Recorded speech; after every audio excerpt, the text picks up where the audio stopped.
Painted painless learning. હવે આની અંદર શું કીધું છે ભાઈ? દાખલા નંબર 37માં સુમન અને નિશાંત એક ભાગીદારી પેઢીના ભાગીદારો છે. તેમના નફા નુકસાનનું વેચીનું પ્રમાણ 3:2 હતું, જે બદલીને 1:1 કરવા માંગે છે.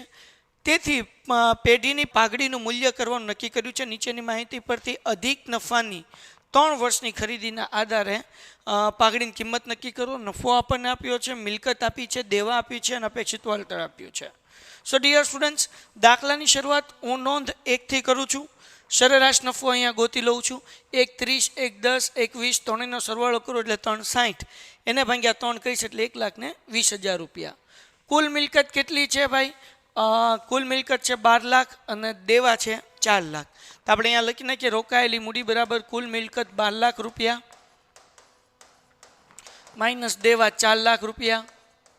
12માંથી 4 જાય એટલે કેટલા વધ્યા? 8 લાખ રૂપિયા. ડન છે. પછી જોઈએ આપણે કલર થોડો ચેન્જ કરીએ એટલે મજા આવે. બીજું શું કીધું ભાઈ? અપેક્ષિત વળતરનો દર કેટલા ટકા છે? 10%. આપણે લખી નાખીએ 10%. અપેક્ષિત નફો તો કે ભાઈ આ 8 લાખ છે, 8 લાખ એને ગુણ્યા 10% કરીએ એટલે 80,000 રૂપિયા આપણને અપેક્ષિત નફો મળશે. સરેરાશ નફો ઓલરેડી આપણે અહીંયા ગોતી લીધો છે 1,20,000 રૂપિયા. એ અહીંયા મૂકી દઈએ. સરેરાશ નફો 1,20,000 રૂપિયા. કાઉન્સમાં લખીશું નોંધ નંબર 1. બરાબર.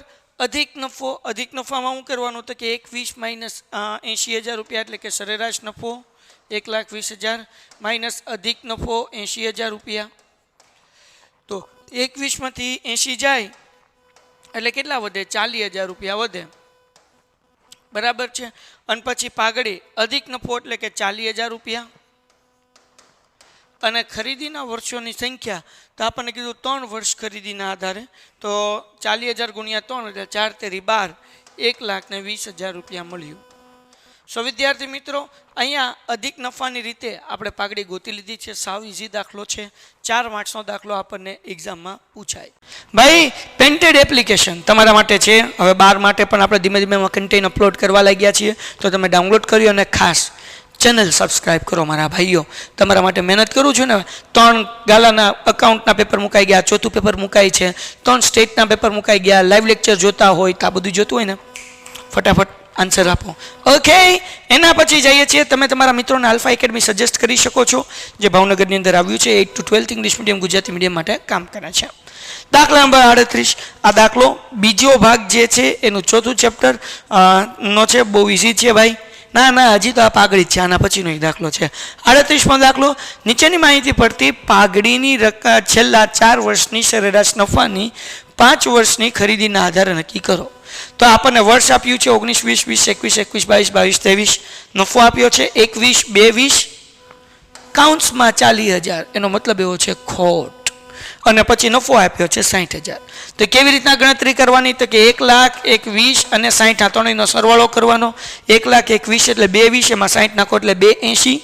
2,80,000માંથી આ 40,000ની જે ખોટ છે એ માઇનસ કરો તો 280માંથી 40 જાય એટલે 2,40,000. સરેરાશ નફાનું સૂત્ર કુલ નફો એના છેદમાં કુલ વર્ષોની સંખ્યા. તો કુલ નફો 2,40,000, વર્ષ છે 4, 240 ભાગ્યા 4 એટલે 60,000.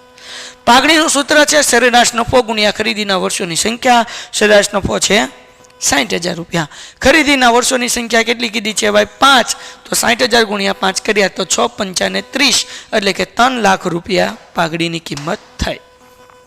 દાખલો પૂરો. 2 પાઘડીના દાખલા હોય, મૂકવાનો નહીં. તો આ 2 દાખલા કરવાના. હવે વિદ્યાર્થી મિત્રો, વિભાગ ડી ની અંદર જે ત્રીજો દાખલો છે એ દાખલો બહુ ઇઝી છે. આપણને ખબર છે કે નફા નુકસાન તુલનાત્મક પત્રક છે અકાઉન્ટની અંદર પાર્ટ 2 એનું 4થું ચેપ્ટર. એમાંથી પૂછાય છે. પહેલા 3 દાખલા કરાય. ચોથો દાખલો ગુણોત્તરનો છે અને 5મો રોકડ પ્રવાહનો છે. ગુણોત્તર ઓપ્શનમાં જ કઢાય. રોકડ પ્રવાહ કરવું હોય તો તમે કરી શકો છો. નીચે આપેલ વિગતના આધારે તુલનાત્મક નફા નુકસાન પત્રક તૈયાર કરો. તો અહીંયા મેં ઓલરેડી તૈયાર કરી નાખ્યું છે. આપણે યાદ રાખવાનું કે 2022ના આંકડા પહેલાં લખવાના અને 2023ના આંકડા પછી લખવાના. તો વેચાણની ઉપજ આપણને કેટલી આપી છે? 9 લાખ. એમાંથી વધારો થયો 2023માં 15 લાખ એટલે 6 લાખનો વધારો થયો. ટકાવારી ગોતવાની છે. કેમ ગોતશું ભાઈ? ધ્યાન રાખો. આ તો ખબર પડી જાય. 9 લાખમાંથી 15 લાખ થયા એટલે 15 - 9 કરો એટલે 6 લાખ જવાબ આવે. ટકાવારી કેમ ગોતવાની? તો કે 6 લાખ 1, 2, 3, 4 અને 5 એને ભાંગ્યા આ જે જૂનું વર્ષ હોય, બે આપ્યા 2022 અને 23, તો આ જૂનું વર્ષ કહેવાય ને, એને ભાંગ્યા એના જે અમાઉન્ટ છે એ કરવાની, એટલે કે 9 લાખ કરવાના. 1, 2, 3, 4 અને 5 એને ગુણ્યા આપણે 100 કરીએ એટલે જવાબ કેટલો આવ્યો ભાઈ? 66.66. એટલે 66 પોઈન્ટ આપણે લખીએ 67%. ટકા કરવાની જરૂર નથી કારણ કે ઉપર લખ્યું જ છે ટકામાં. ડન છે. આ આપણે કરી નાખ્યું વેચાણનું. ઓકે. પછી આપણને ખર્ચા આપ્યા છે પુનઃ વેચાણ માટેની ચોખ્ખી ખરીદી 6 લાખ અને 3 લાખ. એટલે આપણે પહેલાં લખ્યા 6 લાખ અને 9 લાખ, સોરી 3 લાખ નહીં, 6 લાખ અને 9 લાખ. એટલે લખી નાખ્યા 6 લાખ અને 9 લાખ. 6 લાખમાંથી 9 લાખનું જે છે એ થયું, તો વધારો થયો ને. કેટલાનો વધારો થયો? 6 માંથી 9 થયા એટલે 3 લાખનો વધારો થયો. બાકી ન આવડે તો શું કરવાનું? 9 લાખ માઇનસ 6 લાખ કરો. નાના બાવને ખબર પડે. હવે આપણે કરવાનું છે શું ભાઈ? તો કે હવે ટકાવારી ગોતવાની. કેમ ગોતશું? ધ્યાન રાખો. એ ભાઈ ક્યાં આવી ગયું? જુઓ, આપણે કરશું 3 લાખ ગુણ્યા 100. 3 લાખ એકમ દશક 100 હજાર 10,000 હજી એક મીંડું કરવાનું, એને ગુણ્યા 100 ભાંગ્યા કેટલા કરીશું ભાઈ? આપણે 6 લાખ. એટલે અહીંયા કરી નાખું 1, 2, 3, 4 અને 5 એટલે જવાબ આવશે 50. ડન છે. એના પછી આપણે આગળ વ્યા જઈએ. સ્ટોકમાં ફેરફાર 50,000 જ છે, કાંઈ વધારો ઘટાડો નથી, એટલે ટકાવારીમાં તે ડેશ, વધારા ઘટાડામાં ડેશ. હવે આપણને અહીંયા જોવાનું છે અન્ય ખર્ચા આપ્યું વેચાણ પડતરની ટકાવારી. તો ડિયર સ્ટુડન્ટ્સ, આપણે વેચાણ પડતર ગોતવું પડે. વેચાણ પડતરનું સૂત્ર છે ભાઈ શું છે? પુનઃ વેચાણની ચોખ્ખી ખરીદી વત્તા સ્ટોકમાં ફેરફાર. તો અહીંયા જોઈએ ચોખ્ખી ખરીદી કેટલી છે? 6 લાખ. સ્ટોકમાં ફેરફાર કેટલા છે? 50,000. તો આ બેનો સરવાળો કરો. 6 લાખમાં 50,000 નાખો એટલે કેટલા થાય? 6,50,000 થાય. એના કેટલા ટકા કીધા? 12%. એટલે એના 12% કરીએ એટલે 78,000 આવે. એવી રીતના 2023ની ગણતરી કરીએ તો કે ભાઈ અહીંયા આપણને 9 લાખ આપ્યા છે. સ્ટોકમાં ફેરફાર કેટલા છે? 50,000. 9 લાખ વત્તા 50,000 કરો એટલે કેટલા થાય? 9,50,000. એના કેટલા ટકા કીધા? 10%. એટલે આપણે એ કરીએ 10%, એટલે 95,000 રૂપિયા. ડન થઈ ગયું.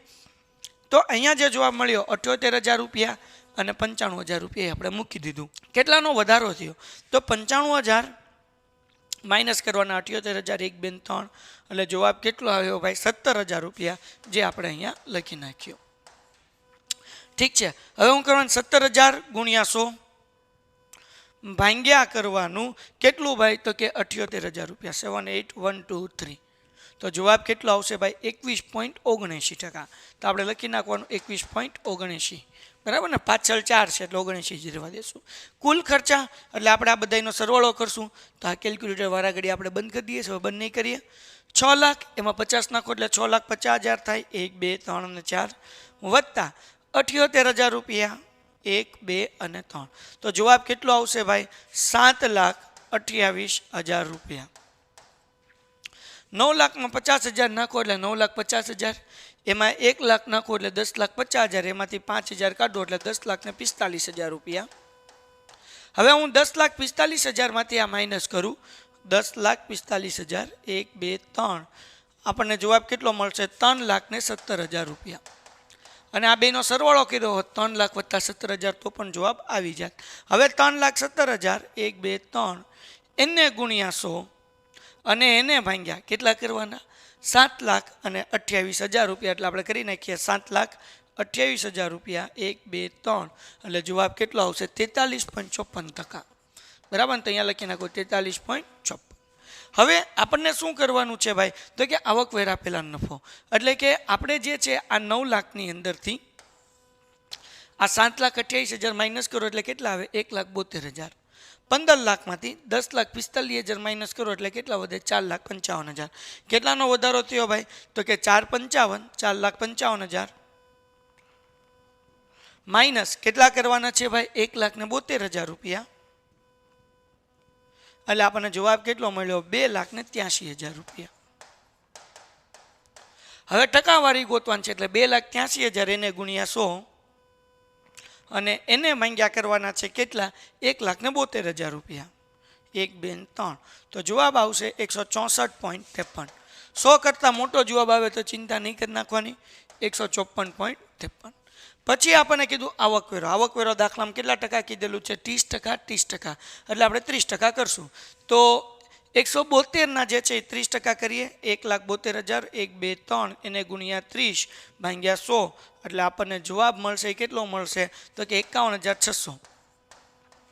હવે આરવાર માઇનસ પણ કરતા જઈએ, માઇનસ 1,72,000, 1, 2, 3 એટલે જવાબ કેટલો આવશે 1,20,400. આવકવેરા બાદનો નફો મળ્યો. એવી જ રીતના આપણે 4,55,000ના 30% કરીએ બરાબર, એટલે એને ગુણ્યા 30 ભાગ્યા કેટલા કરીએ છીએ ભાઈ 100 એટલે જવાબ કેટલો મળ્યો ભાઈ તો કે જવાબ મળ્યો 1,36,500 માઇનસ કરતા જઈએ 4,55,000, 1, 2, 3 એટલે જવાબ કેટલો આવ્યો 3,18,500. ડન છે. હવે અહીંયા જવાબ કેટલો છે 2,83,000, તો 2,83,000, 1, 2, 3 એના 30% કરીએ એટલે કે ભાગ્યા 100 કરીશું આપણે એટલે જવાબ કેટલો આવશે ભાઈ 84,900 માઇનસ 2,83,000, 1, 2, 3 એટલે જવાબ કેટલો આવે ભાઈ 1,98,100 અને ટકાવારી જે આવીને એ જ બે આવે 164.53. તમારે ટ્રાય કરવી તો કરી લો 164.53. સો ડિયર સ્ટુડન્ટ્સ, આ રીતે આપણે આ દાખલો ગણવાનો છે. બહુ ઇઝી છે, જરાય અઘરું નથી. Painted Painless Learning.